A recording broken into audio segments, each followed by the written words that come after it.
এই জায়গাটার মধ্যে আসছি এই কারণে, মৃত্যুর সবচেয়ে কম যন্ত্রণা হলো 1000 তলোয়ার মারার আঘাতের সমতুল্য।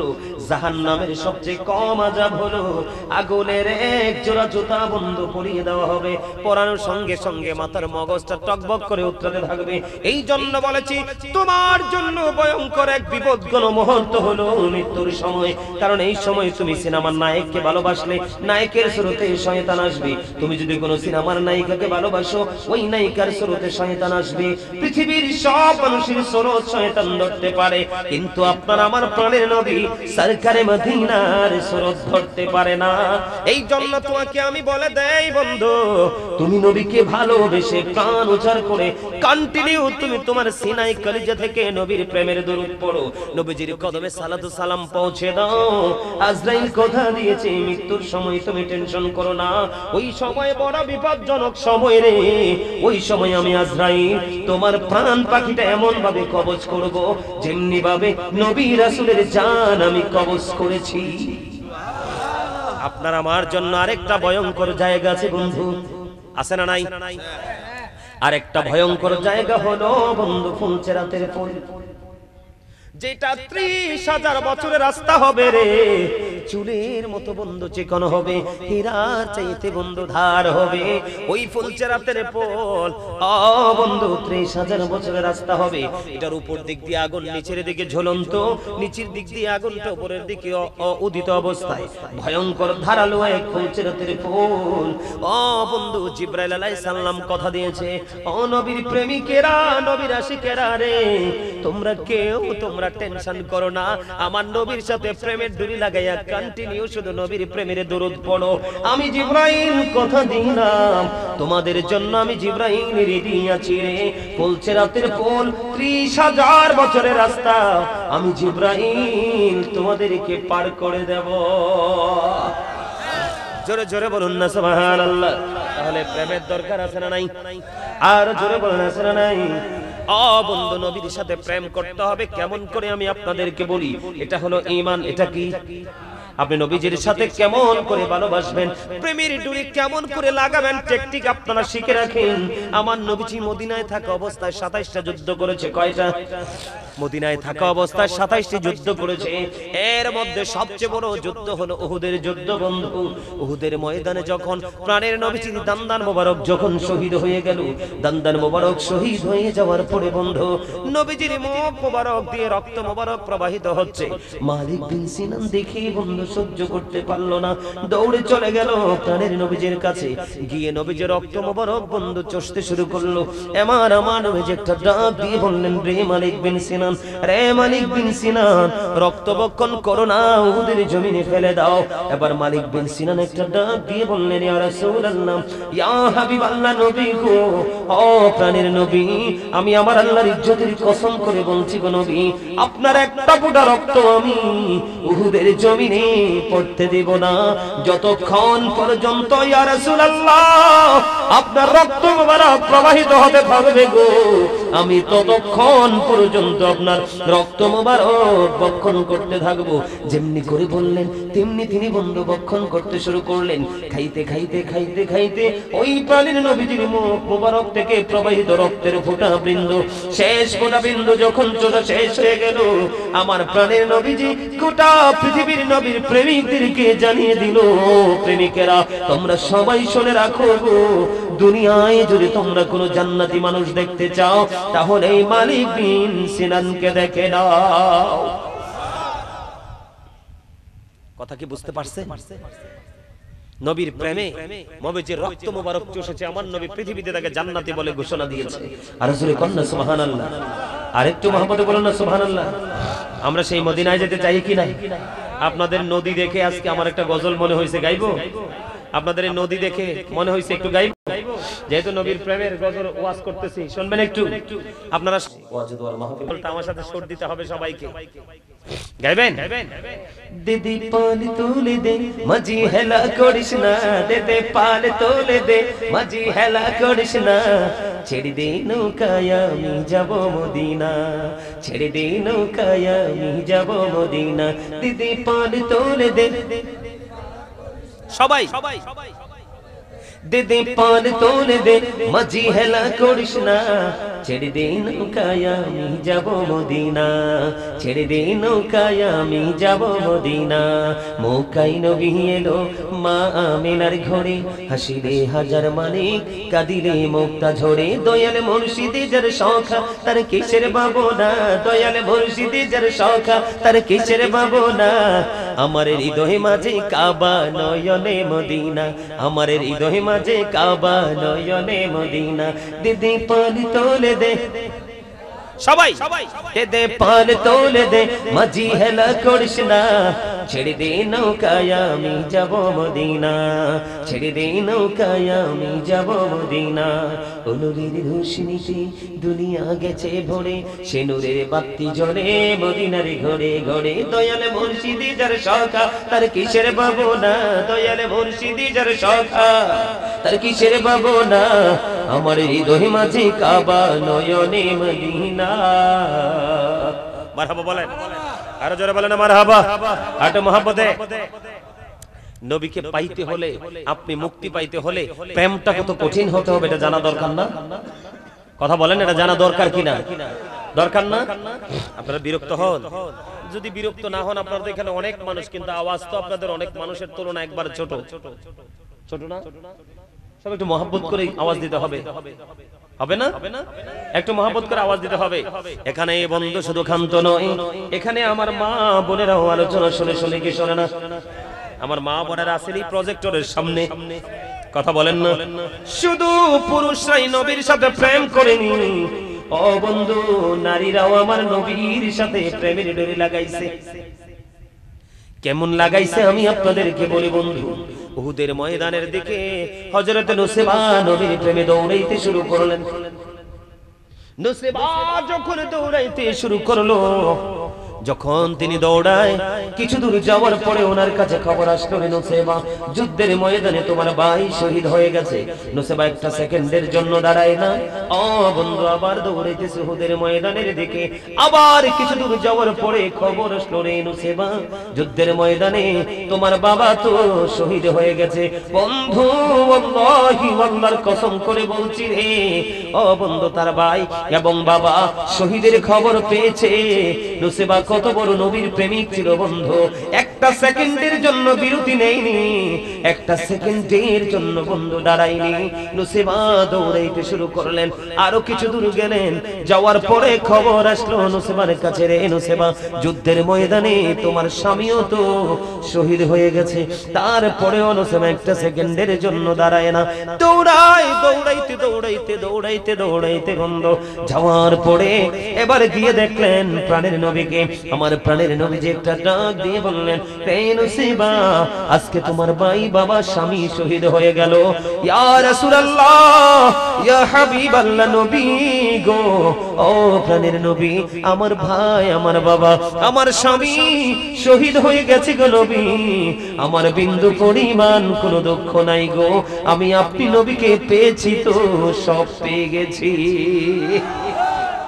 জোরে জোরে বলেন না সুবহানাল্লাহ বন্ধুরে আমার আপনি আমি যদি ওই রকম প্রেম করতে পারি তাহলে আপনি আমি হব ধন্য আমি আপনাদেরকে বলি এখন কোনো মারামারি করতে হয় না কাটাকাটি করতে হয় না যুদ্ধ করতে হয় না পিস্তল হাতে নিতে হয় না ও বন্ধু ইমাম হুসাইন 61 হিজরিতে কারবালার মাধ্যমে আমাদেরকে পরিপূর্ণ মুক্ত করে গেছে কথা বলেন না কেন আমাদেরকে পরিপূর্ণভাবে মুক্ত করে গেছে বন্ধু আমি আপনাদেরকে কেন বললাম রে আমার নবীজির দিকে যখন উহুদের ময়দানে বন্ধু বেঈমান কাফেররা যখন তীরে বৃষ্টির মতো যখন তীর নিক্ষেপ করতে লাগলেন কি করতে লাগলেন বৃষ্টির মতো যখন তীর নিক্ষেপ করতে লাগলো তখন বন্ধু হযরতে তালহা রাদিয়াল্লাহু তাআলা আপনার আমার প্রাণের নবীকে এমন ভাবে জড়িয়ে ধরলো বন্ধু একটা নয় দুইটা নয় তিনটা নয় 70টা তীর এসে তালহার বডির মধ্যে ঢুকে গেল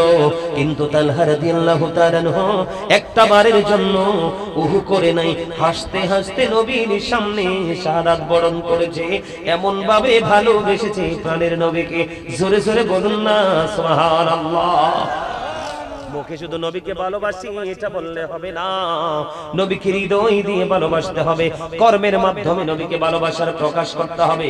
ঠিক কিনা বলেন? কিসের মাধ্যমে? কর্মের মাধ্যমে। প্রেমের খবর আমাদেরকে বন্ধু বোঝাতে হবে। যেমন আমি আপনাদেরকে বলি, আপনারা আজকে এখানে টাকা খরচ করেছেন কিনা? আপনাদের উপস্থিতি যেমনই হোক, আপনাদের স্টেজ কিন্তু অত্যন্ত বিউটিফুল। ওই দূর থেকে আমি দেখেই বন্ধু আমি মুগ্ধ হয়েছি, আমার কাছে অসম্ভব সুন্দর লাগছে বন্ধু। বলে হুজুর কেন এই জায়গার মধ্যে আসলেন? নবীর প্রেমের কিন্তু ক্লাস আছে। কি আছে? নবীর প্রেমের ক্লাস আছে। যখন যে ক্লাসে যেতে হয় ওই ক্লাসের মাধ্যমে নবীর প্রেমকে জীবিত করতে হয়। যেমন আজকের এই মাহফিল, আমি আপনাদেরকে বলি বন্ধু, তাবুক যুদ্ধের পূর্বে ওই যে আমি গজলের মধ্যে বলেছিলাম, আমার নবীজি দুইজন সাথীকে নিয়ে ওই সোনার মদিনায় নবীজি শুয়ে আছে। একজন হলো আবু বকর, আরেকজন হলো হযরত ওমর। এই দুইজনকে সঙ্গে নিয়ে আমার প্রাণের নবী শায়িত আছে রে। তাদের প্রেমের ইতিহাস পড়লে বন্ধু সহ্য করতে পারবেন না। আবু বকর এবং ওমর একদিন মনে মনে চিন্তা করলেন, হাদিস শরীফের মধ্যে এসেছে, ওমর মনে মনে চিন্তা করলেন, আমার জীবনে কোনোদিন আমি আবু বকরকে হারাতে পারলাম না। খেয়াল করেন যুবক বন্ধু, তোমরা সবাই শোনো, কারণ তোমাদের বেশি বেশি করে শোনা প্রয়োজন। কারণ তোমরা মোবাইলের মাধ্যমে নবীর প্রেম তোমরা ভুলে গেছো, ইহুদিদের প্রেম তোমাদের সিনায় ঢুকাইছো। আপনারা আমার কথা রাগ হইেন না। দেখেন ছেলেদের মাথায় কিন্তু টুপি নাই, অনেক ছেলেদের মাথায়। আজকে তো এটা জান্নাতের বাগান, তুমি তো টুপি ছাড়া আসার কথা না, তুমি তো পাঞ্জাবি ছাড়া আসার কথা না।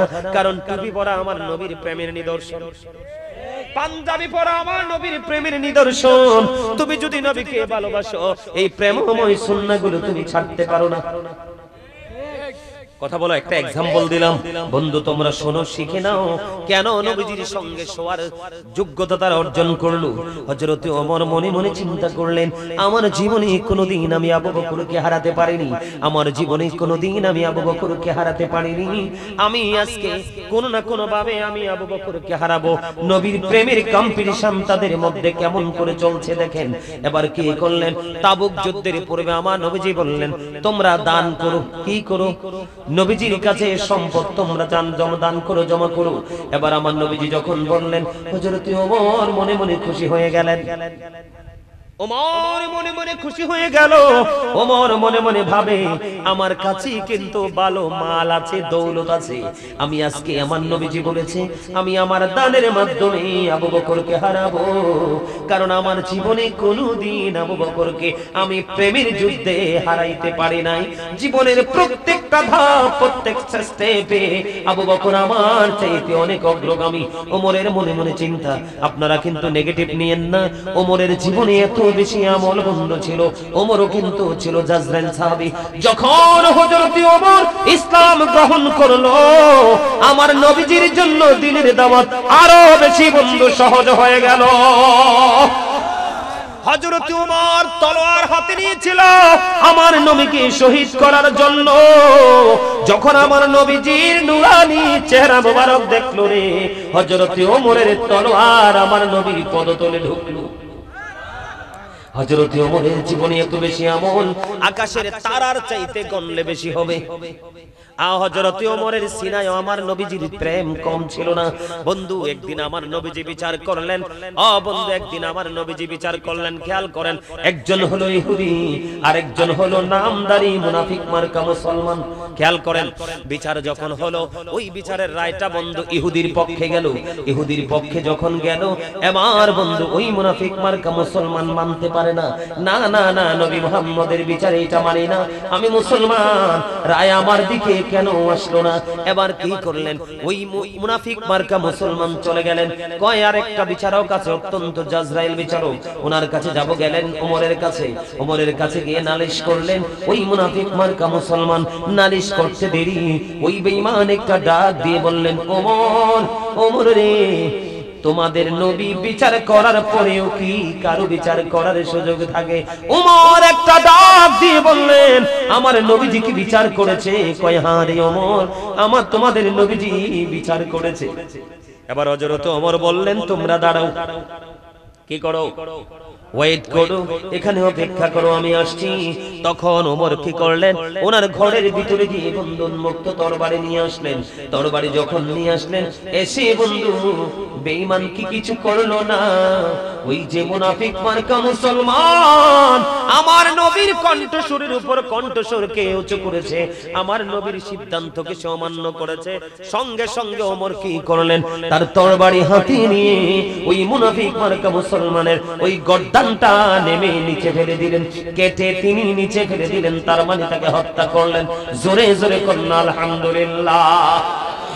এবার ওই বেঈমান একটা ডাক দিয়ে বলে, ওমর, ওমর রে, এই যদি হয় তোমাদের ধর্মের সৌন্দর্য, এই যদি হয় তোমাদের ধর্মের নিয়ম নীতি, এই যদি হয় তোমাদের বিচারের ফয়সালা, এই যদি হয় তোমাদের ইসলাম, তাহলে আমার ধর্মের চাইতে তোমারটা অত্যন্ত চমৎকার সুন্দর।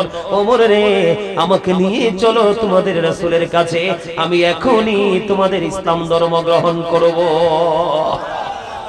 এখানে আপনাদেরকে বুঝাইতে চাইলাম, তাহলে ওমরের নবীর প্রতি প্রেম কম না বেশি? আরো জোরে বলেন, কম না বেশি?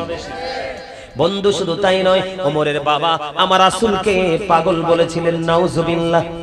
কি বলেছিলেন? ওমরের বাবা আমার নবীকে পাগল বলেছিলেন। পাগল বলতে দেরি রে, ও বন্ধু হযরত ওমর একটা ডাক দিয়ে বললেন, বাবা, বাবা গো, যেই নবী না আসলে তুমি আসতা না, যেই নবী না হইলে আমি হইতাম না, ওই নবী আল্লাহর প্রিয় হাবিবকে তুমি পাগল বলেছো। এই দুনিয়াতে বেঁচে থাকার কোনো হুকুম তোমার নাই। সঙ্গে সঙ্গে বাবার কল্লাটাও নামিয়ে দিয়েছে। জোরে জোরে কন্না আলহামদুলিল্লাহ। এখন আমার নবীকে কত রকমের ছোট করে কথা বলে, কেউ বলে নবী আমাদের মতো, নাউজুবিল্লাহ। কেউ বলে নবীজির নাম মোবারক বলার আগে বলে জনাব, আছে না নাই? জনাব বলে কি বলে না? আবার কেউ বলে বিশ্ব নবী। নবী কি শুধু পৃথিবীর নবী? আল্লাহর সৃষ্টি জগতের প্রত্যেকটা সেক্টরের নবী। তাহলে বিশ্ব শব্দ আসলে নবীর সাথে নবীর শানে আঘাত করা। জনাব একজন সাধারণ মানুষের ক্ষেত্রে ব্যবহার হয়, নবীর ক্ষেত্রে করলে বন্ধু নবীর ইজ্জতে আঘাত লাগে। কথার দ্বারা, চিন্তার দ্বারা, সমর্থন দ্বারা, কোন ভাব ভঙ্গি দ্বারা আমার নবীর ইজ্জতে আঘাত করা কুফরি, সে আর ইমানদার থাকে না। এই জন্য হযরত ওমর সঙ্গে সঙ্গে তার বাবার দেহ থেকে কল্লাটা নামিয়ে দিলেন। সেই ওমর কি চাচা সমস্যা? তাইলে কথা কোন যাইতো না, শুধু আমার দিকে চাইয়া থাকুন যাইব, আর কোনো কিছু করা যেত না। কথা বলেন। এই মুরব্বী মানুষ দেখলে আমি যে খুশি হই। আমাদের আস্তে আস্তে করে আমরা মুরব্বী শূন্য হয়ে যাচ্ছি। যে এলাকায় মুরব্বী নাই, সে এলাকায় রহমত বরকত কিচ্ছু নেই। ওমা ভুল কইছি রে। আরে এখনকার পোলাপানি হুদা ফুন্দা, সারাক্ষণ মোবাইলে থাকে, সারাক্ষণ মোবাইলে থাকে। চুল কাটার স্টাইল ইহুদিদের স্টাইল। আর যে অসভ্য ফ্যান ফিন্দো, বুখারী শরীফে আসছে হাদিস, এই যে একটা ফিনছে, এই যে জিনসেন ফিন্দাইছে, হেতের যদি আমি দাঁড় করাই না, হেতের ফ্যান দেখবো নাবিন নিচে। নাবিন নিচে ফ্যান পড়া, এটা মুসলমান হিসাবে আমাদের জন্য না জায়েজ। এই ওয়াজটা একটু করমু পরে, এই ওয়াজটা একটু করার দরকার আছে না নাই? আচ্ছা হেইয়া কমু আনে, একটু আনি ধৈর্য ধরো। আমার কথা বুঝেননি? যেই ওমর আমার নবীর বিন্দু পরিমাণ অপমান সহ্য করতে পারে না, সেই ওমরের মনের মধ্যে বড় দুঃখ। আহারে, আমি তো কোনোদিন আবু বকরকে হারাইতে পারলাম না, আর আমরা এমন অসভ্য সুন্নি জনতা। কি কথা কন না কেন? সভ্য না অসভ্য? কোন অসভ্য কিনা? অসভ্য। আমাদের মতো অসভ্য মানুষ এই আর কেউ হতে পারে না। কত বড় নির্লজ্জ, কত বড় অসভ্য আমরা। আমরা আসরের নামাজ 8 রাকাত নিজের জোরে সুন্নাত ছেড়ে দিয়েছি, আবার আমরা নিজেদেরকে সুন্নিয়ত দাবি করি, ঠিক কিনা বলে? আমরা বন্ধু সুন্নাত, নবীজি বলেছেন যে ইচ্ছে করে একটা সুন্নাত ছেড়ে দিবে, আমি তাকে উম্মত বলে গ্রহণ করব না। যদিও সুন্নিয়ত আমলের নাম না, সুন্নি জামাত হলো একটা আকীদার নাম। কথা বলেন না কেন? এটা আমল নয়, আকীদার ব্যাপার। আহলে সুন্নাত ওয়াল জামাত হলো একটা আকীদা। তারপরও আপনি যদি আকীদা নিয়ে পড়ে থাকেন, আমল ছেড়ে দিন, সফল হতে পারবে? আরো জোরে বলেন। জুম্মার নামাজ শেষে আপনি দেখবেন আগের সুন্নাত নাই, পরের সুন্নাত নাই। খুতবাটাও ভালো করে শুনেন। আবার আমরা নিজেদেরকে সুন্নি দাবি করি। কথা বলেন না কেন? নবীর সিস্টেম আমরা কবর দিয়ে দিচ্ছি দিন দিন। আমি আপনাদের শিক্ষার জন্য হাদিস শরীফটা বলছি বন্ধু। এবার কি করলেন? এত বড় জাজরাইল একজন সাহাবী ছিলেন হযরতে ওমর। এরপরেও মনের গড়ে দুঃখ, মনের গড়ে যন্ত্রণা যে আমার জীবনে আর কি কোনোদিন আবু বকরকে হারাতে পারবো না। তাবুক যুদ্ধের পূর্বে যখন বললেন দান করার জন্য, এবার ওমরের দৌলত নিয়ে চলে আসলেন নবীজির কাছে। আমার নবীজি একটা ডাক দিয়ে বললেন, ওমর তুমি কতটুকু এনেছো? ইয়া রাসূলুল্লাহ, আমার যেই সম্পদ ছিল আমি অর্ধেক নিয়ে এসেছি। কি? আরো জোরে বলেন না কি? অর্ধেক, আমি আজকে অর্ধেক নিয়ে এসেছি। তোমার ফ্যামিলির জন্য কি রেখে এসেছো রে ওমর? এবার বন্ধু ওমর ডেকে ডেকে বললেন, ইয়া রাসূলুল্লাহ, আমি আমার ফ্যামিলি পরিবারের জন্য অর্ধেক রেখে এসেছি। ওমরের ফয়সালা হয়ে গেল। এবার আবু বকর চলে আসলো। আবু বকর আসার পরে নবীজি প্রশ্ন করলেন, আবু বকর রে, তুমি কি নিয়ে এসেছো রে আবু বকর? নবী গো, আমার যা ছিল আমি সব নিয়ে এসেছি গো। এবার আমার নবীজি বলল, আবু বকর রে, জানতে বড় মনে চায় তুমি তোমার ফ্যামিলি পরিবারের জন্য কি রেখে এসেছো রে আবু বকর? আবু বকর একটা ডাক দিয়ে বললেন, ইয়া রাসূলুল্লাহ, ইয়া হাবিবাল্লাহ, নবী গো, ও প্রাণের নবী গো, আমি আমার ফ্যামিলির জন্য আল্লাহ এবং আল্লাহর প্রিয় হাবিবকে রাইখা আসছি। এবার আমার নবীজি একটা ডাক দিয়ে বললেন, আমার জীবনে আবু বকরের সম্পদ যত উপকারে লাগছে রে, আর কার সম্পদ এত উপকারে লাগেনি। আবু বকর একটা সেকেন্ড দেরি করলো না। ইয়া রাসূলুল্লাহ, নবী গো, ও প্রাণের নবী গো, আমার সম্পদ নয় গো, আমি আবু বকরের জীবনটাও আপনার জন্য অল টাইম রেডি রেখেছি। হলো প্রেম। এই শিক্ষা নাও বন্ধু। যেমন আমি আজকে ওনাকে খুশি করার জন্য বলছি না, লোকমান ভাই কিন্তু অসুস্থ, ওই দুপুর থেকে বন্ধু আমার জন্য ওই আপনাদের ওই পারে বসে আছে, আমি সেই দুপুর থেকে উনি ওই পারে বসে আছে, কিন্তু আমি এখানে আপনাদের এই বলাকোট বাজারে আসছি 9:30টায়, কিন্তু দুপুর থেকে তিনি ওখানে।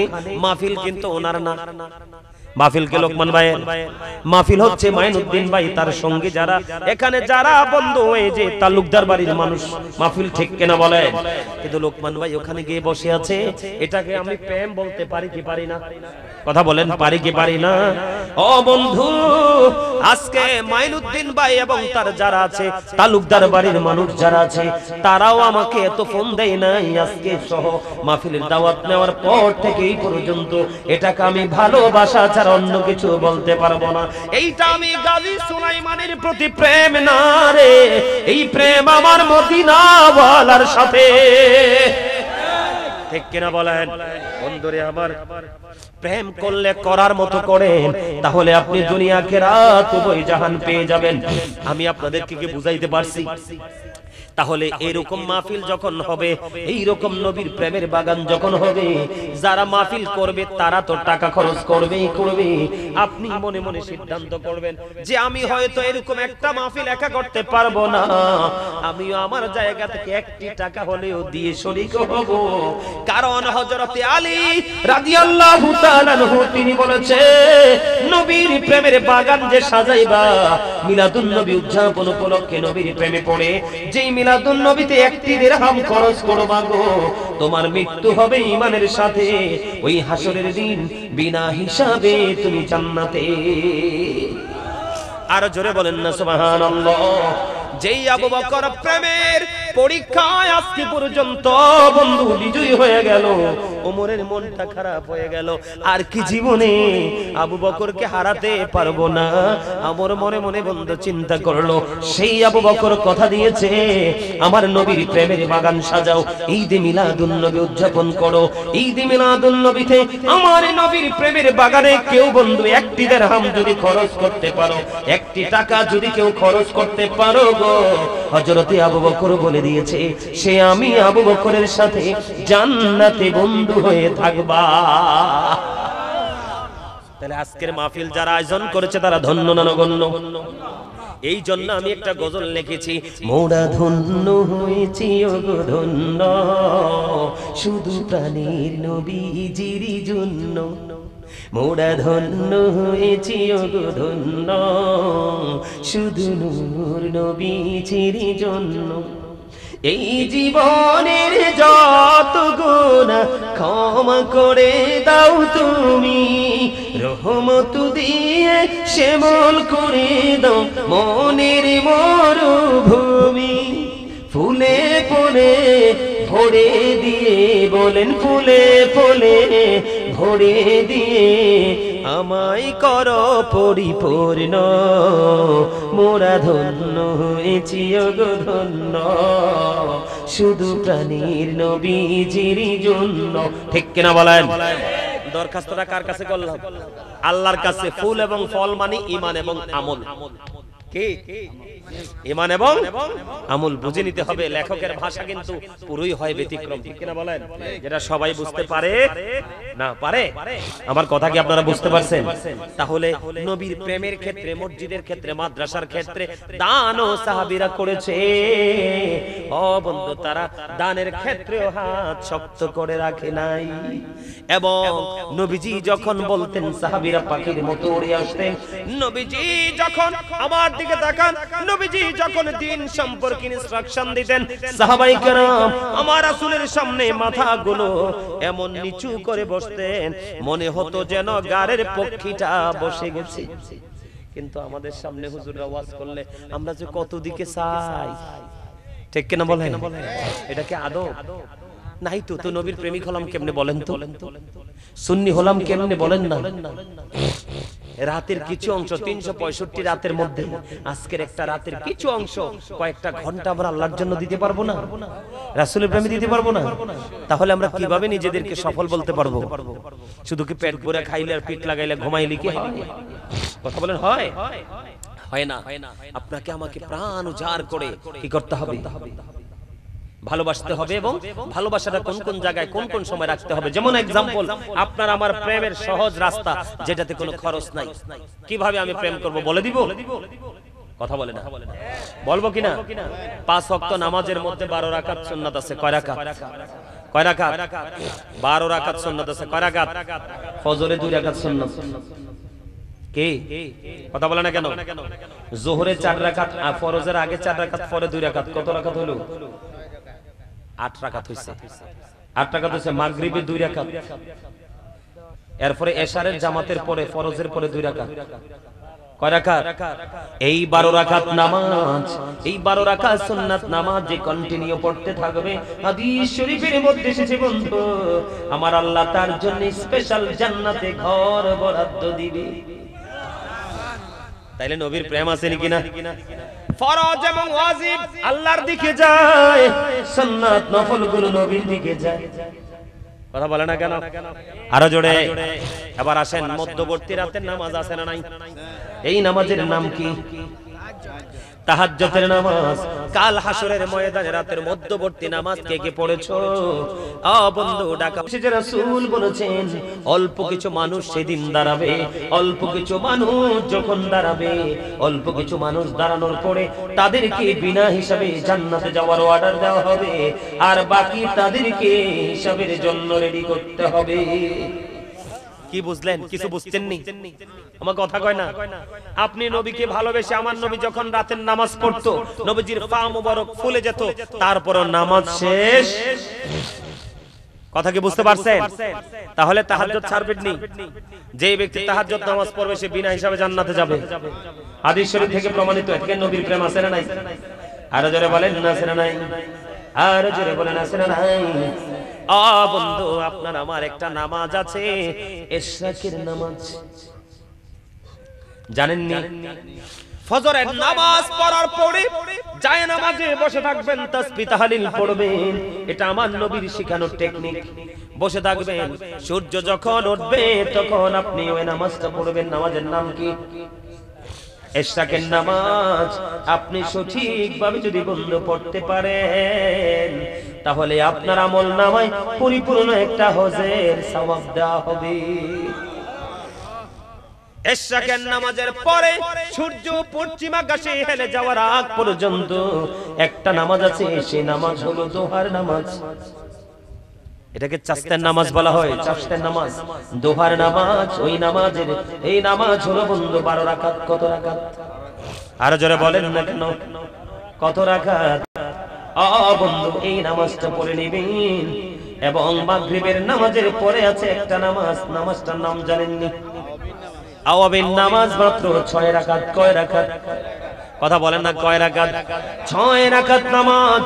ও বন্ধু আমার দিকে তাকান, মাগরিবের নামাজ পড়ার পর অপ্রয়োজনীয় কোনো কথা বলবেন না। ও বন্ধু, যে কথার কোনো দরকার নাই সেটা বলবেন না, প্রয়োজন হলে কথাগুলো বলবেন। এমনি করে করে কথা বলতে বলতে বলতে বলতে বন্ধু এমন একটা পজিশনে চলে যাবেন, আপনার আওয়াবিন নামাজের সময় হয়ে গেল। 2 রাকাত করে করে আপনি 6 রাকাত আওয়াবিন নামাজ পড়বেন। আমার রাসূল বলে দিয়েছেন, কেউ যদি একদিন মাত্র মাগরিবের নামাজের পড়ে নবীজির সিস্টেম অনুযায়ী 6 রাকাত আওয়াবিন নামাজ পড়ে, তার আমল নামায় 12 বছরের নফল ইবাদতের সওয়াব দেওয়া হয়। এবার আমি আপনাদেরকে বলি, আপনারা কমার্শিয়াল ডিজিটাল নামাজ পড়বেন না। জুম্মার নামাজ হলো, জুম্মার দিন হলো সাইয়্যিদুল আইয়াম, এটা শ্রেষ্ঠ দিন। কুরবানির ঈদের দিন, রোজার ঈদের দিনের চাইতেও দামি। আমার রাসূল বলেছেন, কেউ যদি জুম্মার নামাজ জুম্মার দিনে সবার আগে যদি কেউ মসজিদে যায়, যাইয়া সামনের কাতারে বসে তার আমল নামায় ওট সদকার সওয়াব দেওয়া হবে।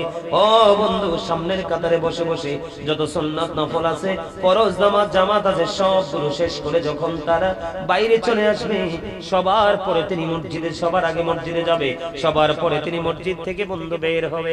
সবার পরে যখন মসজিদ থেকে বের হবে, বের হওয়ার পরে বাড়ি যাইতে যতগুলো কদম লাগবে, প্রত্যেকটা কদমের বিনিময় তার আমল নামায় 1 বছরের নফল ইবাদতের সওয়াব দেওয়া হবে। আপনার যদি 50টা কদম লাগে, 50,000 বছর, 50 বছর কত বছর? 50টা কদম লাগলে 50 বছর, 100 কদম লাগলে 100 বছরের সওয়াব। আপনি যদি নবীর দেখানো পথে যদি পন্থায় যদি করতে পারেন, তাহলেই না আপনি নবীর প্রেমিক। আর আপনার জন্যই বরাদ্দ রেখেছে আমার আল্লাহ সকল নিয়ামত। কিন্তু এখন কথা হলো, যেটা বলতে চাইছিলাম, এখন কথা হলো, আমরা নামাজ পড়ার পরেও কিন্তু আমাদের অপরাধ শেষ। মিছা কথা ছাড়তে পারি না, অন্যায় ছাড়তে পারি না, অপরাধ ছাড়তে পারি না, জুর জুলুম ছাড়তে পারি না। পারি কি পারি? কথা বলেন। না পারার কারণ হলো, প্রথমত আমাদের পবিত্রতা নাই। ওমা কথা বলে না। দ্বিতীয়ত হলো আমাদের মানসিকতা স্থির নাই। তৃতীয়ত হলো আমাদের হৃদয়ে তাকওয়া মানে ভয় নাই। নামাজটা পড়তে হলে পড়ার মতো পড়তে হবে, এই মেন্টালিটি আমাদের নাই। আমাদের মধ্যে আছে জাস্ট ফর্মালিটি মেইনটেইন করা। সবাই গেছে, আমিও যাই, এরকম না? বলছি এইরকম। তৃতীয়ত হলো, এখন সবচেয়ে বেশি নামাজ কবুল না হওয়ার কারণ হলো কে? আমি শুরুতে আগে পুরুষদেরকে দিয়ে শুরু করি, বিরক্ত হবেন? শেষ করে দিচ্ছি, রাত অনেক হয়েছে।